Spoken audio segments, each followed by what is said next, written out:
Hi, welcome to MV stock. This is Madhu. దేవుడు ఉన్నాడని, ఉంటాడని, ఓ కంట అన్నీ చూస్తాడని, కష్టం వస్తే ఆదుకుంటాడని, వెంట ఉండి నడిపిస్తాడని భక్తిపరుల బలమైన నమ్మకం.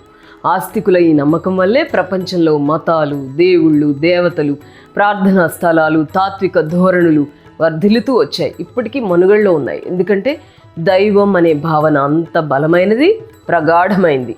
ఇందుకు సంబంధించి ఓ ప్రసిద్ధమైన కథ ఒకటి ప్రచారంలో ఉంది. పరమ భక్తుడైన ఓ వ్యక్తికి దేవుడితో సంభాషించే మహిమ కలుగుతుంది. అతని కంటికి దేవుడు కనిపించడు, కానీ ఆయన మాటలు మాత్రం వినిపిస్తూ ఉంటాయి.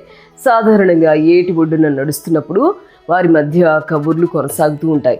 ఒక రోజున ఆ భక్తుడు మాట్లాడుతూ, దైవమా, నీవెల్లప్పుడూ నాకు తోడుగా ఉన్నావని నేను ఎలా నమ్మాలి అని అడుగుతాడు. దానికి దేవుడు బదులిస్తూ, నువ్వు వెనక్కి తిరిగి చూడు అంటాడు. భక్తుడు వెనుదిరిగి చూస్తే ఏటి ఒడ్డున ఇసుకలో 4 పాదాల గుర్తులు కనిపిస్తాయి.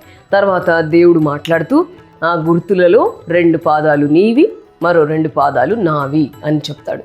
ఆ దృశ్యం చూసిన భక్తుడు తన్మయుడే దేవునికి భక్తితో చేతులు జోడిస్తాడు. ఒకనాడు ఆ భక్తునికి ఊహించని విషాద సంఘటన ఎదురవుతుంది. అతని మనసు దుఃఖభరితమవుతుంది. ఆ బాధతోని ఆ రోజు సాయంత్రం అతను ఏటి ఒడ్డును నడుస్తూ వెనుదిరిగి చూస్తాడు. 2 పాదాల గుర్తులు కనిపిస్తాయి. అతను భయకంపితుడవుతాడు. తాను అంత కష్టంలో ఉంటే దేవుడు తన వెంట లేడని, ఒంటరిగా వదిలిపెట్టాడని బాధ కలుగుతుంది. వెంటనే గొంతెత్తి దేవుణ్ణి పిలుస్తాడు.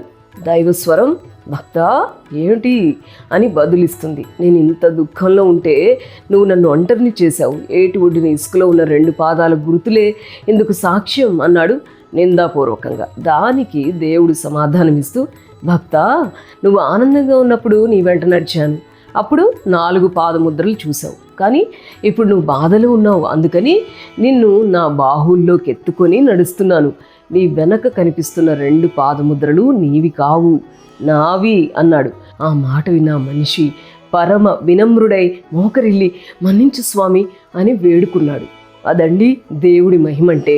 So God is everywhere. What do you think?